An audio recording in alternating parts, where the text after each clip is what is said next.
शकतो की मिरर आणि आरशाचे वेगवेगळे रंग इथे आहेत. Grey mirror, brown mirror, champagne gold mirror, golden mirror, त्याचप्रमाणे बॅक पेंटेड ग्लास, ग्लासवरती प्रिंटिंग, वॉलपेपर, या सगळ्याचे वेगवेगळे सॅम्पल्स इथे एंट्रीलाच राहिले आहेत.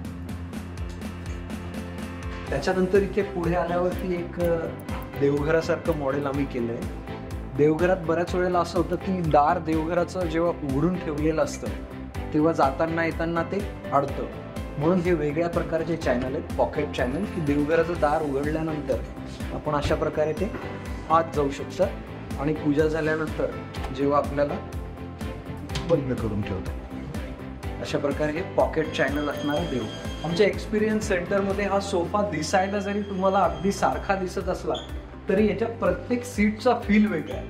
त्याच्यावरती बसल्यानंतर त्याचं कम्फर्ट वेगळं आहे, त्याच्या आतले लेयर्स वेगळे आहेत. आणि बऱ्याच वेळेला लोकांना हा प्रश्न असतो की सोफ्याच्या किमतीत वेगवेगळ्या ठिकाणी बघितलं तर फरक काय आहे, कारण याच्या आतमध्ये काय मटेरियल वापरलंय या बाबतीत आपण फारसा गांभीर्याने विचार नाही करत. जेव्हा तुम्ही याल, या प्रत्येक सीटवर बसाल तर याचा फील आणि कम्फर्ट तुम्हाला वेगळा वाटेल आणि त्याच्यावरूनच सोफ्याची कॉस्टिंग ठरेल. जेव्हा देवघर किंवा पार्टिशनमध्ये काही ग्रिल्स प्रोव्हाइड करायचे असतात त्याचे वेगवेगळे मटेरियल्स इथे आम्ही दिलेले आहेत. इथे तुम्ही बघाल तर रॉ मेटलची प्लेट आहे, त्याला पेंट केलेलं आहे, ॲक्रेलिक आहे, MDF पेंट केलेलं आहे, थ्रू MDF आहे, हे MDF वर कार्विंग केलेलं आहे, हे पण MDF आहे.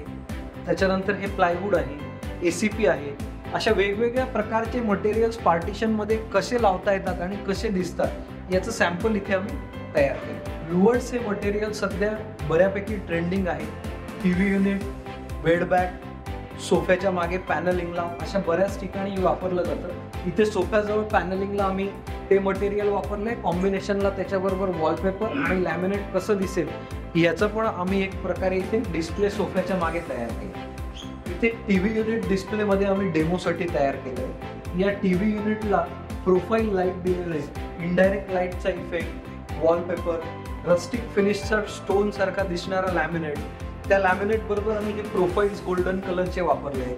स्टोन आणि गोल्डन हे कॉम्बिनेशन पण सध्या खूप ट्रेंडिंग आहे. एक वेगळं TV युनिट आहे, पोल शेल्विंगचं TV unit. Traditional TV unit मधले कप्पे हे फिक्स असतात. याची ही खासियत आहे की Allen कीच्या माध्यमातून हे कुठलेही शेल्फ तुम्ही पाहिजे त्या लेवलला ॲडजस्ट करू शकतात. तुम्हाला हवं तर ग्लास शेल्फ, प्लायचे शेल्फ ठेवू शकतात किंवा ते तुम्ही काढून पण टाकू शकतात.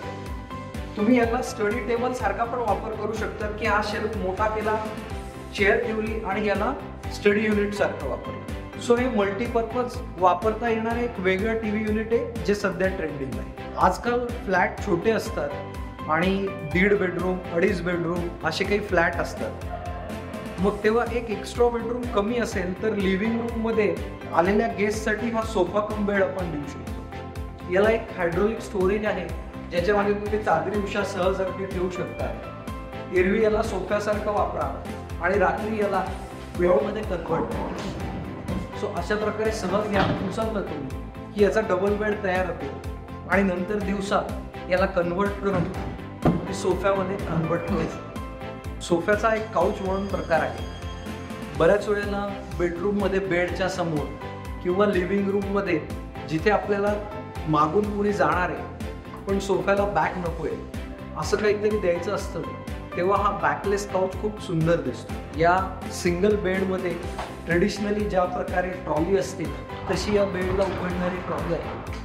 ही ट्रॉली आपण उघडून याच्यात स्टोरेज वस्तू ठेवू शकतो, नंतर ही ट्रॉली बंद करू शकतो. अभ्यासासाठी किंवा इस्त्री करण्यासाठी आपल्याला टॉप लागतो आणि एरवी तो नडतो म्हणून हे फोल्डिंग आम्ही प्रोव्हाइड करू शकतो. असं आपण प्रोव्हाइड केल्यानंतर काम झाल्यानंतर तो शेल्फ बंद करता येतो. अभ्यासासाठी किंवा इस्त्री करण्यासाठी हा टॉप आपण वापरू शकतो. वॉर्डरोबचे इथे काही प्रकार आहेत, त्याच्यापैकी हा ओपनेबल वॉर्डरोब आहे. ओपनेबल वॉर्डरोब हा रेग्युलर मोस्टली वापरला जाणारा वॉर्डरोब आहे. ओपन करून आतमधले हे जे काही सगळे कप्पे आहेत ते आपल्या सोयीनुसार आपण ॲडजस्टेबल कप्पे देऊ शकतो. आपल्याला ज्या लेवलला पाहिजे तसं वॉर्डरोब आपण फॅक्टरीमध्ये डिझाईन करू. हा आपण बघितला हा रेग्युलर ओपनेबल वॉर्डरोब होता. इकडे आपण स्लायडिंग वॉर्डरोब बघू.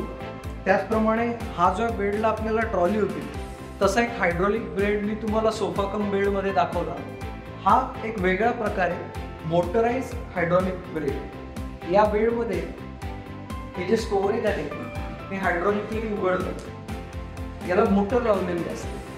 ज्या वेळेला बऱ्याच वेळेला लोकांना स्पॉन्डिलिसिसमुळे मानेचा, खांद्याचा, पाठीचं दुखणं असतं आणि त्यांना हे हायड्रॉलिकली वाकून वर उचलता येत नाही किंवा ट्रॉली ओढता येत नाही, अशा लोकांसाठी खास हे नवीन हार्डवेअर आहे जे मोटराइज.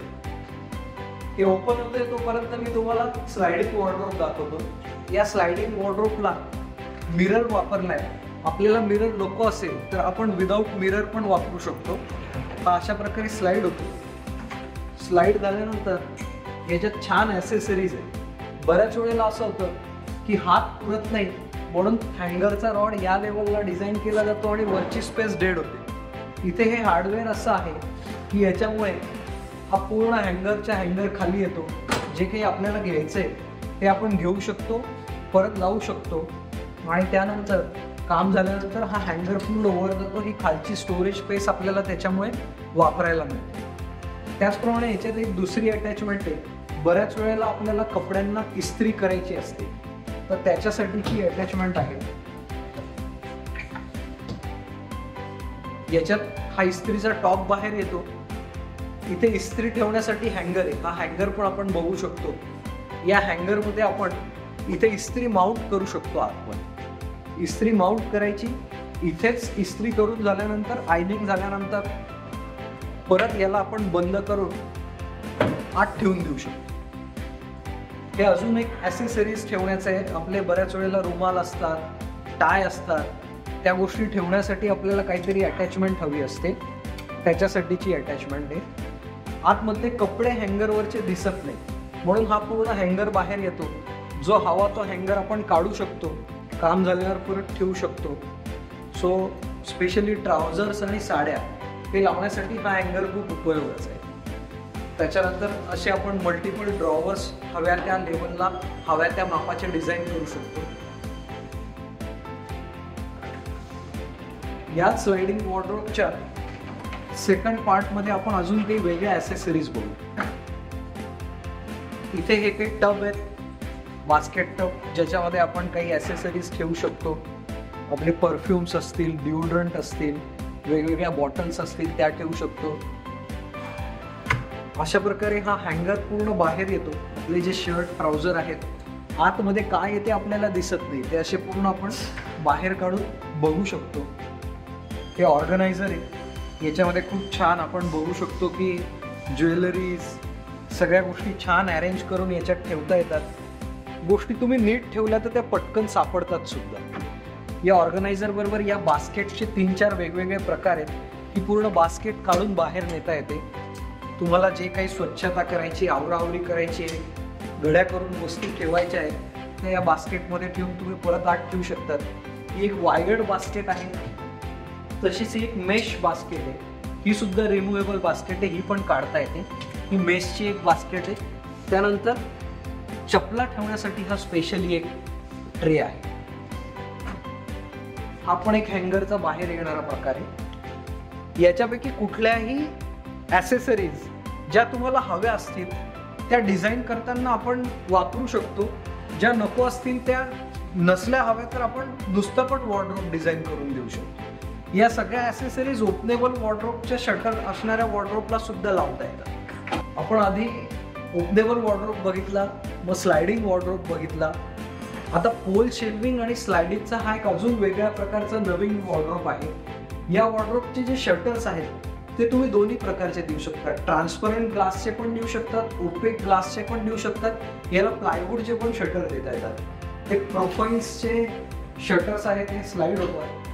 बऱ्याच वेळेला जो वॉकिंग वॉर्डरोब असतो, बाथरूम आणि बेडरूम याच्यामध्ये वॉर्डरोब प्रोव्हाइड केले जातात आणि तिथे बाहेरचं कोणी येत नाही, त्यामुळे लोकांना आतल्या गोष्टी सहज दिसाव्या. जिथे जागा कमी असते तिथे वॉल माउंट बेड पण आपण घेऊ शकतो, की मुलांना खेळायला जागा हवी असते म्हणून एरवी हा बेड पूर्णपणे भिंतीवरती माउंट होतो. हवा तेव्हा मग तो आपण उघडून घेऊ शकतो. याला छान स्प्रिंगिंग ॲक्शन पण आहे. मागच्या बाजूला स्टोरेज आहे. इथे तुम्ही छान छोट्या छोट्या शोपीस, पुस्तकं अशा वस्तू ठेवू शकतात. त्याचप्रमाणे LED निऑन साईन लाइटिंगच्या नावांची पण हल्ली खूप क्रेज आहे. मुलांना अशा प्रकारे स्वतःची नावं किंवा काही कोट्स बेडच्या बॅकग्राऊंडला आवडतात तसे पण आपण करू शकतो. नंतर जेव्हा तुम्हाला झोपायचं नाहीये तेव्हा हा पूर्ण भिंतीवर जातो आणि अशी छान मोकळी जागा आपल्याला मिळते. हे जे स्टोरेज आहे हे पोल शेल्विंगचं स्टोरेज आहे. बऱ्याच वेळेला रेंटची दुकानं घेतलेली असतात किंवा दुकानांमधलं फर्निचर हे फिक्स असतं. हे पोल शेल्विंगचं फर्निचर आहे. हे अतिशय फास्ट इन्स्टॉल होतं. 2 तासामध्ये फर्निचर सगळं आपण इन्स्टॉल करू शकतो. हे सगळे जे कप्पे ते ॲडजस्टेबल आहे. तुमच्या दुकानातल्या सामानाच्या रिक्वायरमेंटनुसार हे खालीवर करता येतात. खाली आपण असे ड्रॉवरचे बेस देऊ शकतो. या ड्रॉवरच्या बेसमध्ये तुम्हाला ज्या गोष्टी पाहिजे त्या ठेवून वरती जे ओपन मेडिकल स्टोअर्स आहे, गारमेंटचं स्टोअर्स आहे, गिफ्ट शॉप आहे, या सगळ्यासाठी हे पोल शेल्विंगचं खूप ट्रेंडिंग असणारी गोष्ट आहे. याच्यामध्ये 3-4 प्रकारचे फिनिश येतात. हे ब्राऊन आहे, हे गोल्डन आहे, हे शॅम्पेन गोल्ड आहे. याचे जे शेल्फ आहेत ते तुम्ही प्लायवूडचे पण घेऊ शकतात, ग्लासचे पण शेल्फ घेऊ शकतात. याच्यात एक हा अजून अटॅचमेंट देतो की सरळ भिंतीला स्लॉटेड एक फिटिंग्स येते आणि त्याच्यामध्ये पण हे ब्रॅकेट लावून हे शेल्फ फिट करता येतात. हे ब्रॅकेट सुद्धा ऍडजस्टेबल आहे, पाहिजे त्या उंचीला हे ठेवता येतात. हे जरी कमर्शियली वापरलं जात असलं तरी आजकाल किचनच्या स्टोरेजमध्ये सुद्धा किंवा बुकशेल्फसाठी सुद्धा या गोष्टी प्रिफर केल्या जातात. कर्टन्सचे पण 2-3 ऑप्शन आपण इथे लावलेले आहेत. हा रोमन कर्टन आहे. याला अशा प्रकारे वर आपण करतो रोल करून. ज्यांच्या घरात जास्त लहान मुलं आहेत त्यांना आम्ही हे रेकमेंड नाही करत, कारण हे थोडं नाजूक असतं. त्यांना आम्ही या प्रकारचे कर्टन, याला अमेरिकन प्लेटेड कर्टन म्हणतात, ते अशा प्रकारे सहज स्लाइड होतात. त्याच्यानंतर हे आयलेटचे, ज्या ठिकाणी आपल्याला कर्टनवरची प्रिंट नीट दिसावी अशी इच्छा असते तिथे अशा प्रकारचे कर्टन प्रोव्हाइड केले पाहिजे. प्लेटेड कर्टनमध्ये बऱ्याच वेळेला फॅब्रिकवरचं डिझाईन दिसत नाही आणि जास्त डिझाईनचं डिटेलिंग हवं असेल तर त्याच्यासाठी रोमन कर्टन बेस्ट आहे. सो हे कर्टनचे पण 3 व्हेरियंट आहेत. याच्यापैकी कुठल्याही प्रकारचं कर्टन आपण बनवू शकतो. त्यांना हवा लागली पाहिजे अशा ज्या गोष्टी असतात, कांदे बटाटे, ते इथे स्टोअर केले जातात. या विकट बास्केट पण बाहेर येतात. या काढून तुम्ही या गोष्टी बाहेर नेऊ शकतात. नंतर परत ठेवून हे चॅनल आतमध्ये जातात. हे जे चॅनल होते हे जसे उघडणारे चॅनल होते तसे हँडललेस आणि पुश करून उघडणारा हा एक चॅनलचा वेगळा प्रकार आहे. जिथे तुम्हाला हँडल नको आहे, काही लोकांना मूव्ह करताना समोर ते अडकतं त्यामुळे हँडल नको असतं, त्याच्यासाठी हे खास डिझाईन केलेलं आहे. हे पण सॉफ्ट क्लोजिंग आहे. असं जस्ट जेंटली प्रेस केलं की ते उघडतं. आपलं डस्टबिन आहे. या डस्टबिनमध्ये इथे या सेंट्रल आयलँडवर भाज्या चॉपिंग केलं, चिरलं, निवडलं, त्याच्यानंतर असं सहज तुम्ही ढकललं तर तो कचरा याच्यात पडतो. हा असा बाहेर नेऊन तुम्ही कचरा फेकून परत याच्यामध्ये ठेवू शकता. सो अशा प्रकारे हा सेंट्रल आयलंड आहे. इथले वेगवेगळे मी तुम्हाला चॅनल्सचे प्रकार दाखवले. हा जो एक चॅनल होता इथला, याचं ऑपरेशन वेगळ्या प्रकारे, याची थिकनेस आहे, याची वॉल थिकनेस कमी असणारे चॅनल इकडे आहेत. हे पण तुम्हाला इथे दिसतील. आता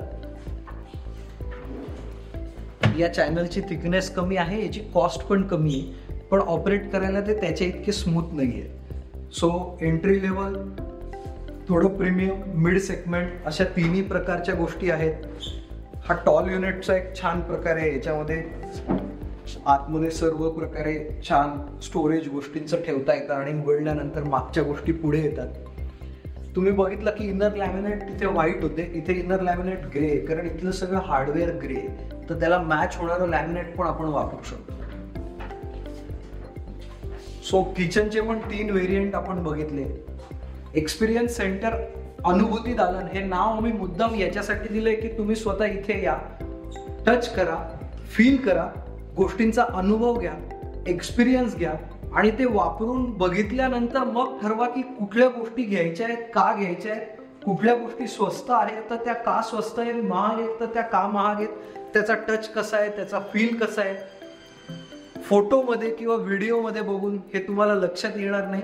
याच्यासाठी तुम्हाला स्वतःला आमच्या सिद्धी इंडस्ट्रीजच्या फॅक्टरीमध्ये यावं लागेल, इथलं एक्सपिरियन्स सेंटर व्हिजिट करावं लागेल मी तुम्हाला सगळ्यांना विनंती करतो की तुम्ही या गोष्टींचा फील घ्या आणि स्वतःच्या घराला एक नेक्स्ट लेवलला अपग्रेड करा. थँक्यू.